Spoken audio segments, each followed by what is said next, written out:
Diba silencer?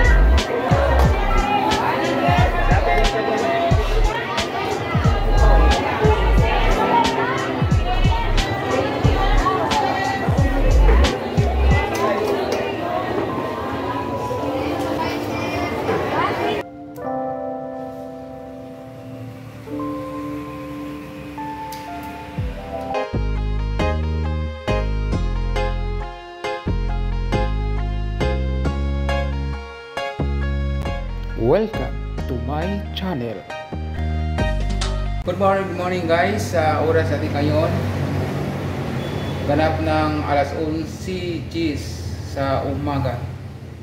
Guys, kung saan kayo naroon ngayon, sa ibang bansa man o dito sa Pilipinas, ingat-ingat po kayong lahat at panatiling ating kalusugan.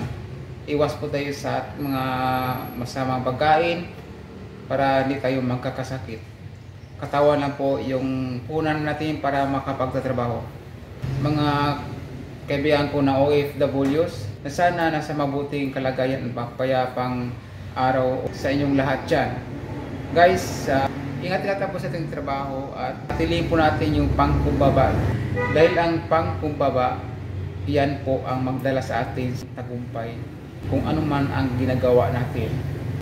Alam ko guys, napakahirap yung maging OFW kasi dati akong OFW ngayon sa Pilipinas na mas lalo na yung mga ibang lahi, iba ring ugali. So kailangan mo mag-adjust ng sarili para maintindihan mo sila. So guys, alam ko pag mahina ka sa ibang bansa, aapin ka lang. Pero guys, wag mong itaas yung pride mo basta hindi ka lang sinasaktan. Kasi hindi naman lahat ng panahon nandiyan ka sa ibang bansa. Naghanap buhay lang tayo dyan. Kailangan natin yung sustento para sa ating pamilya. Sa pamagitan ng pangkubaba, makamit mo yung tagumpay. Mas lalo na yung pagtatrabaho mo dyan. Guys ko lang sa inyo guys, panatilin yung malusog yung katawan nyo at may wastong tulog. Okay guys, sa ngayon, pupunta ako sa palengke para mamili ng shrimp para sa aking spicy gambas at shrimp sinigang. Okay guys, samahan niyo ako at pupunta tayo sa palengke.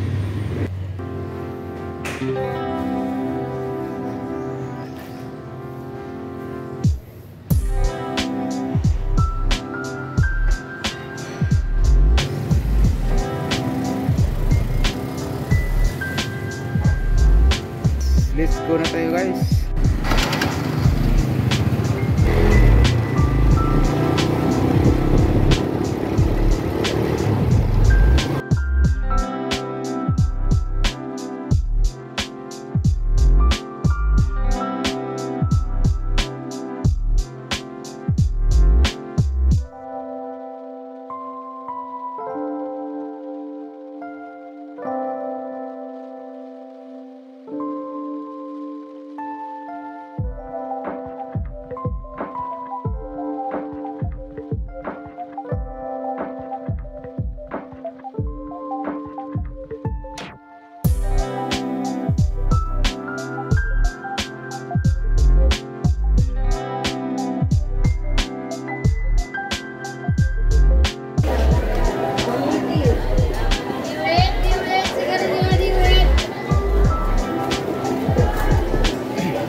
Kape lang kilo ni?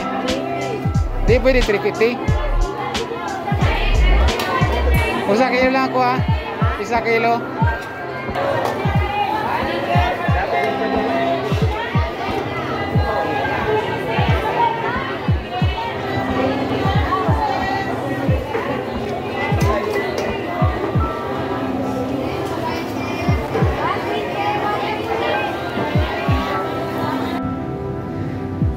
Guys, finally got here. So guys, nandito na po ko ngayon. Nakarating na po ako sa shop. Hindi lang ako nakapag-video nung namimili ako kanina dahil palubat yung cellphone ko. So guys, nandito na po ngayon. So ipapakita ko sa inyo yung nabili ko na shrimp at pagkatapos lilinisan ko para magamit natin ngayong opening natin this coming March 18, 2024. So guys, samahan niyo ako sa paglilinis. Yes guys. Yung pamaraan ko na paglilinis ng shrimp, tinatanggalan ko lang ng ganito guys. Ganito. Iwan ko anong pangalan to o biguti ba to? Or anong, iwan ko guys, hindi ko alam yung pangalan nito. Kami ang bahala kung anong pangalan nito. Ganitong klaseng. Tinatanggalan ko rin ng tinik. Doon banda sa babaw ng kanyang mata. Iwan ko sa inyo guys kung paano nyo nililisan to, pero sa akin ganito lang. Tinatanggalan ko ng biguti, pagkatapos yung tinik. Ayan guys, tapos na linisan. Ayan. Ready na po yung shrimp natin para sa ating mga recipes tulad ng spicy gambas, shrimp sinigang, at panghalo ng sa bihon gisado, pansit gisado. Okay guys, hanggang dito muna yung video natin. So okay guys, maraming salamat sa suporta, maraming salamat sa panonood. God bless at ingat po kayong lahat dyan sa inyong mga tahanan o kung saan man kayo ngayon naroon. Bye!